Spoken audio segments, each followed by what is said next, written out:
We coming to you live right here at the Hattie Mae White H.I.S.D building. Jack Yates family, Facebook family. There's a lot of things going on. They're trying to stop the name of the Dick Dowling School, trying to change it over to the McAfee. So we got Harlem Clark in here talking about whether or not they want to change Dick Dowling to McAfee or whether or not they want to change it to Reverend Lawson's wife's name.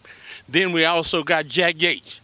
We're going to find out everything that's going on in this H.I.S.D board meeting right here at the Hattie Mae White, coming to you live. Thank you. I tried to figure out some things. I tried to figure out why is it that little Johnny that goes to Yates, he's not worried about your STEM program. He's worried about how he's going to eat tonight. Why is it that the kid that goes to Dowling Middle School doesn't have the resources the next school that they have somewhere? Because segregation in education has not died. Don't look surprised. I'm looking at you sideways. Don't look surprised.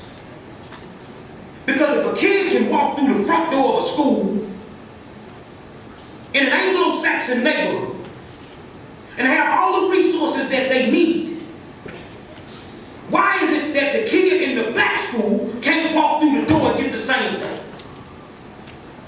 And then we talk about the school to prison pipeline crew. And then we come in here and we play politics. Well, there's one school in particular, and don't look at me, don't even listen to me. I'm third ward Texas till I die. H.I.S.D didn't build that school in 3703. The Reverend Jack Yates did. And every last one of us that breathe crimson and gold says one thing. T.A., H.I.S.D, and everybody playing politics will never set foot on that campus and close it down. I'm out my hospital bed, and the immortal words of one of the greatest philosophers walking around the world right now. I got my people with me. They wanted a soldier back. 3703 is for us, and we third ward until we die. The reason I come is for dear old Jack Yates. That's where my heart is, for those kids. And not just in Houston, Texas, not just H.I.S.D, but it seems like it's spreading all over the United States, especially in Metroplex, where the minority communities and underprivileged communities. And like she said, it's time to stop whispering about it and be direct about it. About those 55 in 1968, the first time an integrated class graduated in H.I.S.D, they had 15 of us when we were in the 9th grade. We took a test so we could put in a special program so we could qualify for the national merit exam. And we did that. You have kids at Jack Yates who deserve to have a new school. They deserve to be afforded an opportunity to receive a better education like the kids in other schools. And during this tenure, before that superintendent left, nothing has been done for the kids at Jack Yates. I'm just coming to remind you, don't forget about Jack Yates, because when you close all the middle schools, you close all the elementary schools and pick the patterns at Jack Yates, sooner or later, the conversation is going to come up, Madam President, about closing Jack Yates. And then when you spend money on an internal audit, an external audit, what happened to the money? Don't spend all that money. Call the police. Don't have a crook down there when you find out who took the money. You all have a nice day, Jack. It's time for a repeat. I'll repeat it one more time. I know over the last year, I've come and I've said the same thing over and over and over again. Jack Yates is going to stay where it is. The school that Hattie White built at 3708 Sampson is going to stay. And I realize, as many of the people at the CAT meetings have said, this train has left the station. I'm going to do everything, and I mean everything, in my power to blow up that track. Because just like Lamar, just like their project says, preserve the architectural integrity, so should Jack Yates. We should not get a school with a 1,500 capacity when we're sitting on a school with a 2,600 capacity. If we move to a 1,500 capacity, we will never be tier 1, and you know that. UIL will be tier 3 forevermore, which is your plan, I'm sure.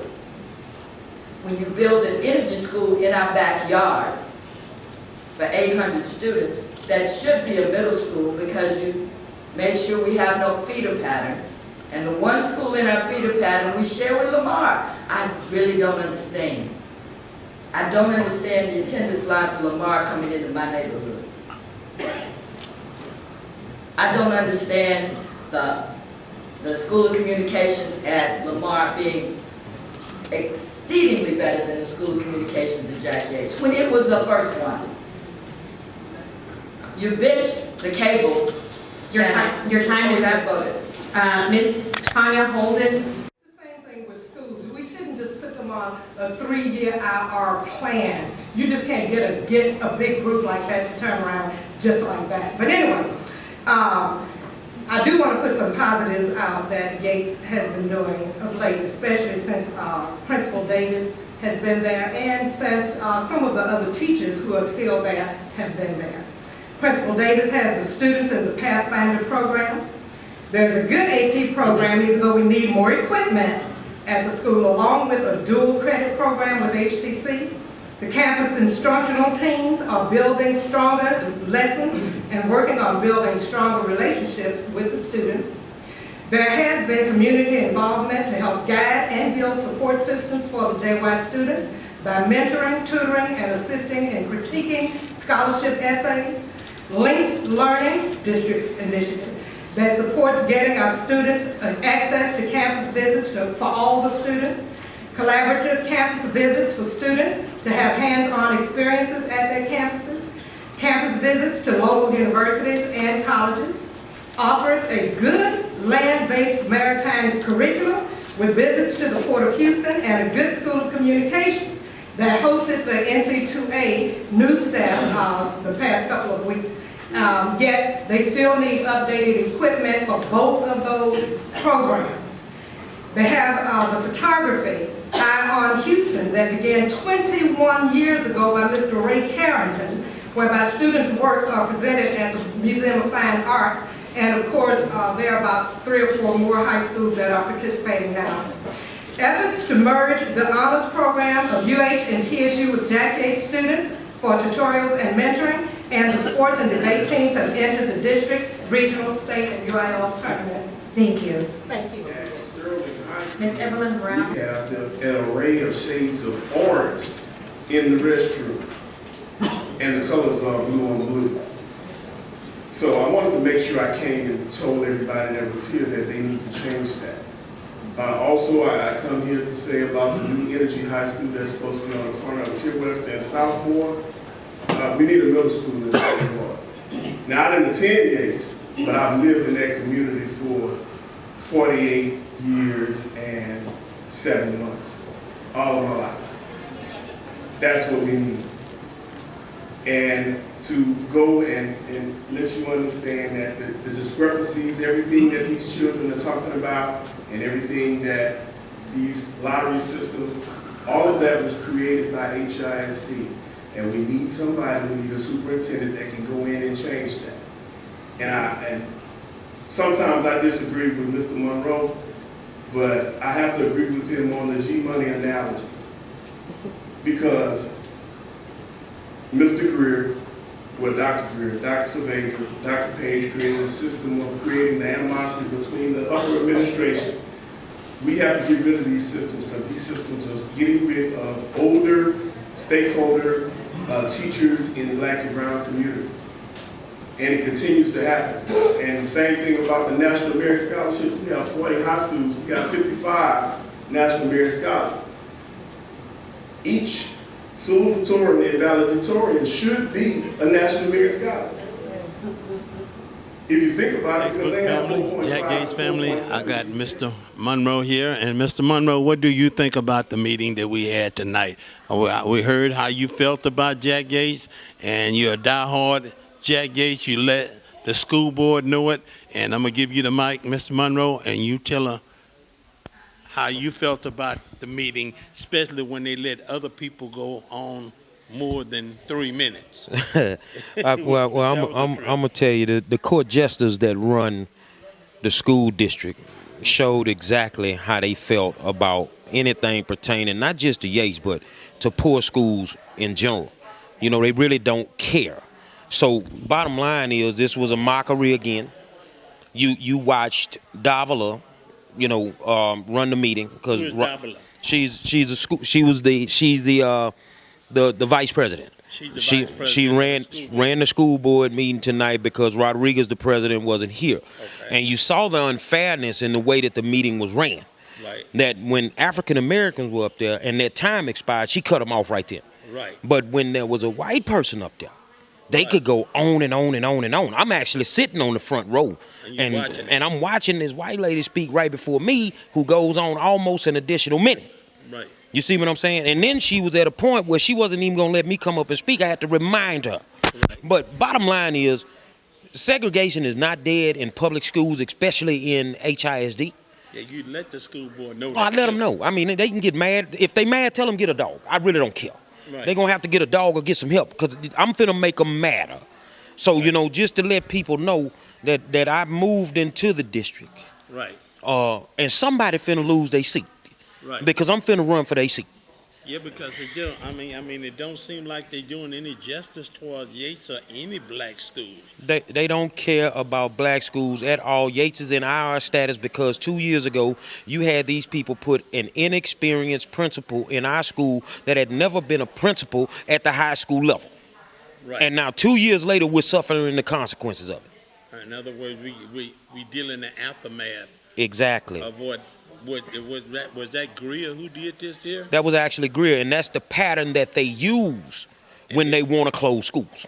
Right, and then Monroe, like I said before, this is not just a Houston thing. This is a statewide thing on black schools and a nationwide thing on black schools. Mm-hmm. Now it's just hitting Houston. It's a systemic problem across the country, but down south we've been taught to be the good Negro. Mm-hmm. Don't raise up, don't say anything. Right. But if you look at what happened in Chicago about 2 or 3 weeks ago, all it takes is just everybody walk out these buildings. The kids, the teachers walk out, and then everything is going to change.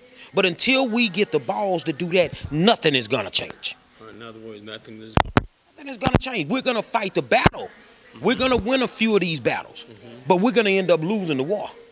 And that's it, and that is all because we here in Houston and H.I.S.D. because like I told you once before, Monroe, which I'm a little older, is Jack Yates always been the top spot of the dial.